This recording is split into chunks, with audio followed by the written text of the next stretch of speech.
So, shooters and reloaders out there, Fortune Cookie 45 LC coming to you from the hot lead zone.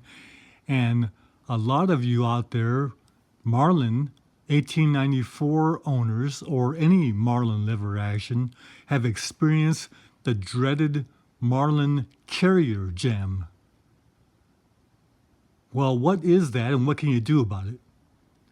And to do this demonstration, we're going to use these bulleted cases that are actually dummy rounds. There's no powder and no primers in there, so we verify that. We double check that. We triple check that. These are all dummies, and there's no other ammo around. And they're blue powder-coated bullets. So these are the only ones we're going to use to run through this rifle. Let's go ahead and load. Now what I have here are 6 44 Russians and 1 44 Special. And I'm using blem bullets because these are dummy rounds. I'm not going to be using these to actually shoot. So if you see little blems on the bullets, that's why. Also, the 44 Special case happens to be a blem case. It's got a damaged case mouth, but I've gone ahead and loaded this dummy round and used a Lee factory crimp die to get rid of bulges, so this will actually function. So let's go ahead and load the 6 Russian rounds into this rifle, and we should be able to get a jam with that. Okay, those 6 44 Russian rounds have been loaded. This happens to be 1894 in 44 Magnum caliber, and it will shoot 44 Special, but it does not load 44 Russian reliably, except when certain bullet shapes are used and certain bullet lengths are used. Let's see how this Lee 240 grain round nose functions in this rifle. Let's see if we can load 44 Russians in this rifle. So here we go. Pointing in a safe direction even though there's dummy rounds. Aha! Perfect. We have a carrier jam. Very first try. So you see your rifle's all tied up and no rounds in the chamber, and there is a round that went into on top of the carrier, so we'll just shake that out like so. But you'll notice we're still jammed up tight. So what do? Well, there are other videos on YouTube that have shown this problem, but have not really diagnosed it. What causes the carrier jam is actually a double feed. The first round went onto the top of the carrier. The second round, instead of the interrupter stopping it, the second round came out also.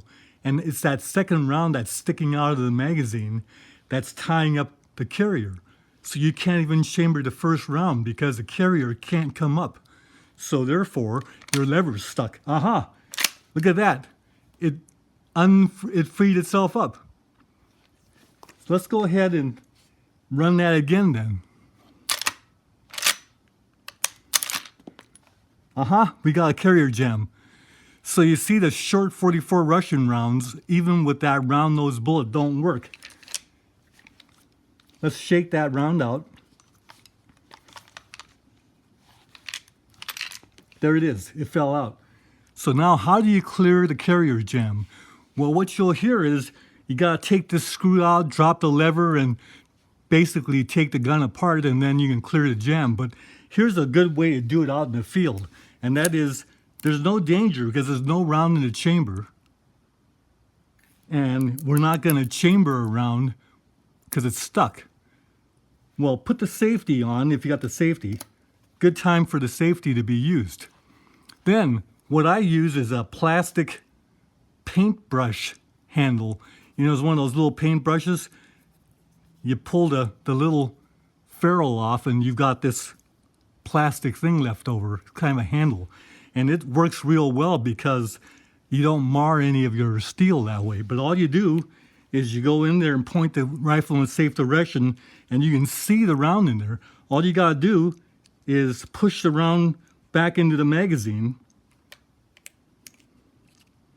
to free up the carrier. There you go. Now you see you're back in action. Until the next time it jams.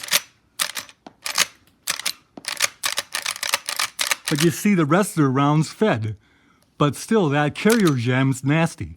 But that's how you can clear the carrier jam, just by using something like this. A nice tool you can carry in your range box or range bag, and it'll clear that without you having to disassemble the lever and the bolt and all that kind of thing. However, be notified that if you try and load rounds that are even shorter, like with those little short stubby 165 grain bullets, this kind of thing, you try and load those, you will get the horrible, nasty triple feed. And if you get the triple feed, there's no saving it. You gotta take the whole gun apart and in fact do a detailed strip in order to clear that jam. So don't even go there.